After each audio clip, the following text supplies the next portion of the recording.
Hanya berdiri di alam semesta ini, Qin Yichen tidak bisa membantu tetapi bergidik. Bai Guanxing melirik Chang Jingtian dan berkata, surga mungkin telah disentuh oleh leluhur hitam. Daunmu tidak aman. Kamu harus melihatku. Segera setelah itu, Bai Guanxing mengusap ujung jarinya, dan ujung jarinya dipotong. Dan gumpalan darah putih dan biru melayang keluar seperti salju. Itu adalah darah Bais. Segera setelah itu, gumpalan darah putih berubah menjadi kepingan salju, melayang ke alis Qin Yichen. Tersembunyi. Bai Guanxing mendengus dan melihat butiran salju itu seperti es. Qin Yichen hanya merasa dingin di dahinya, lalu darahnya menghilang. Qin Yichen memandang dirinya sendiri dan menemukan bahwa tidak ada perubahan. Sosoknya belum menghilang, napasnya tetap ada. Tetapi Bai Guanxing memiliki wajah yang tenang, seolah metode ini telah berhasil. Segera, Bai Guanxing melihat sekeliling sebentar, seolah mencari di alam semesta. Pintu belakang yang ditinggalkan di masa lalu ada di sini. Segera setelah itu, Bai Guanxing terbang dengan mengesankan, dan dia mengeluarkan Stardial itu lagi. Dan itu bergoyang untuk sementara waktu, sampai 5 Qin Yichen melayang pergi. Apakah dia melihat yang pertama mengkonfirmasi anggukannya? Ini dia. Setiap penjara, makam kekaisaran, pembangun akan meninggalkan pintu belakang untuk diri mereka sendiri, dan putra Baize tidak terkecuali. Segera, dia melihat Bai Guanxing mengembunkan batu giok putih dengan kekuatan sucinya. Tetapi ketika dia hendak menekan langit berbintang di depannya, dia terkejut dan terlihat serius. Hei Ancestor memang telah mengubah neraka surgawi. Ketika kata-kata ini keluar, Qin Yichen dan Kong Wu sama-sama terkejut dan curiga, dan bahkan Chang Jingtian pun panik. Apakah saya masih bisa masuk? Untungnya, Bai Guanxing mengertakkan gigi dan tampak percaya diri. Ya. Apakah itu bakat inferior Heiju seperti milikku, atau kelalaiannya? Singkatnya, Heiju belum menemukan jalan rahasia di sini. Kaisar yang kuat yang pernah menyerbu langit dan bumi tidak bisa membantu tetapi dengan sungguh-sungguh berkata, apakah Anda yakin ini bukan lubang yang digali oleh leluhur hitam? Hanya menunggu Anda untuk melompat? Bai Guanxing terdiam sesaat. Kemungkinan ini tidak dikesampingkan, tapi kemungkinannya sangat kecil. Lagi pula, Hei Ancestor tidak pernah diam selama bertahun-tahun ini. Bertaruhlah dan segera mundur jika kamu melihat sesuatu yang salah. Qin Yichen sudah memiliki pedang ajaib di tangannya, penuh kewaspadaan. Meskipun mereka 6 orang di garis ini, mereka sangat kuat. 2 pembangkit tenaga kerajaan-kerajaan berjalan bersama, dan ada juga Lei Qiu yang telah menjadi kaisar, serta dia, putra Baize, dan Kong Wu. Qin Yichen yakin bahwa begitu mereka selamat, mereka akan memiliki kekuatan untuk melawan 3 kaisar. 3 kaisar. Banyak klan kekaisaran mungkin tidak memiliki 3 kaisar kuat yang hidup hari ini. Tapi menghadapi neraka yang diciptakan oleh putra Baize, Qin Yichen masih tidak tahu. Sebagai seorang pembunuh, Bai Guanxing mengambil tembakan.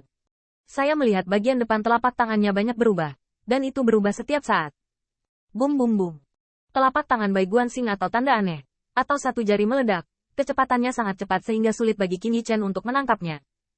Terlebih lagi, jejak ini sangat khusus. Dengan lebih dari 10 napas, telapak tangan Bai Guanxing telah berubah lebih dari 100.000 kali. Tidak hanya harus urutan cetakan telapak tangan ini benar, urutan ratusan ribu cetakan telapak tangan harus diperhatikan, dan timing juga harus tepat, dan tidak boleh slippage. Ledakan. Ketika Qin Yichen kembali ke akal sehatnya, Bai Guanxing telah mengambil kendali, dan alam semesta di depannya memiliki alur kental ekstra gelap. Alurnya bertepatan dengan token giok putih yang dipadatkan oleh Bai Guanxing. Token giok ditempatkan di dalamnya, dan kegelapan tiba-tiba terbuka. Segera setelah itu, Qin Yichen dan yang lainnya tersapu ke dalamnya oleh pusaran air yang tiba-tiba membuka mulut besar seperti jurang. Kali ini, Qin Yichen dengan cepat memulihkan persepsinya.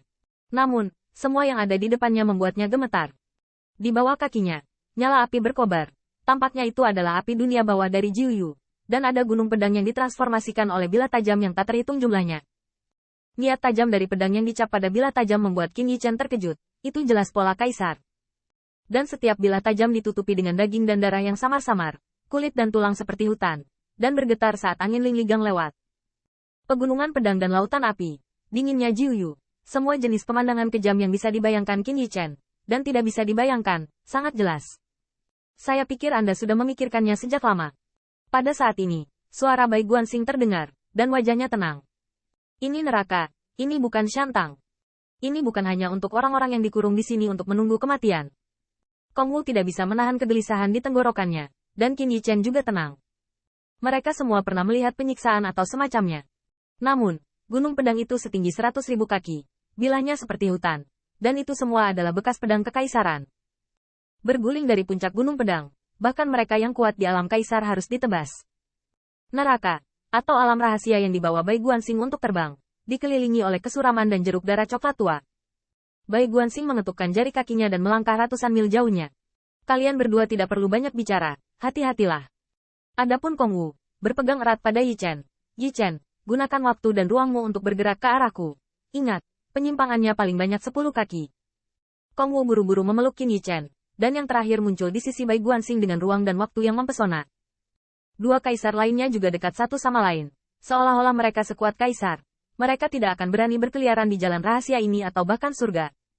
Semua orang mengikuti Bai Guanxing dari dekat, berjalan seperti es tipis. Qin Yi Chen lewat, dan bisa melihat patung dengan panjang hampir 100 juta li. Rantai yang membentang di alam semesta, mengambang di angkasa di bawah kakinya. Rantai itu bergetar dari waktu ke waktu, dan sepertinya raungan dan jeritan ganas yang tak terhitung jumlahnya datang.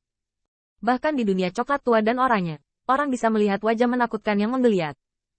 Selain itu, sosok pendukung dan menakutkan yang tak terhitung jumlahnya terus-menerus gemetar, atau berbisik, seperti ribuan serangga dan semut merangkak ke tubuh Qin Yi Chen, atau meraung brutal, membuat jantung Qin Yi Chen bergetar. Bahkan dunia neraka tidak statis, tetapi terus berubah, seperti penggiling daging, terus-menerus diputar dan diubah. Jika Anda salah langkah dan jatuh ke dalamnya, Anda pasti akan kewalahan, dan akan sulit untuk melihat matahari. Suara Bai Guanxing yang datar, lebih seperti salju yang turun, membuat kelompok Qin Yi Chen menjadi dingin. Jangan menatapnya terlalu lama sebelum Chuan Xinlu menjadi sukses. Bahkan dua kerajaan yang kuat menyempitkan pandangan mereka dan mengikuti Bai Guanxing. Qin Yi Chen memperhatikan bahwa setiap kali Bai Guanxing melangkah keluar, kakinya akan menyebar seperti ombak yang menyentuh air. Pada saat ini, pakaian putih Bai Guanxing seperti salju, indah dan berkibar, dan aura putra Bai Ze tidak diragukan lagi terlihat jelas. Namun, kaisar yang kuat yang menyerbu langit dan bumi tampak sedikit tidak bisa berkata-kata. Saya berkata, apakah Anda membuat jalan rahasia atau lubang? Mengapa Anda membuatnya begitu rumit? Bai Guanxing juga sangat yakin, di mana saya tahu bahwa suatu hari, saya harus melalui pintu belakang untuk masuk neraka,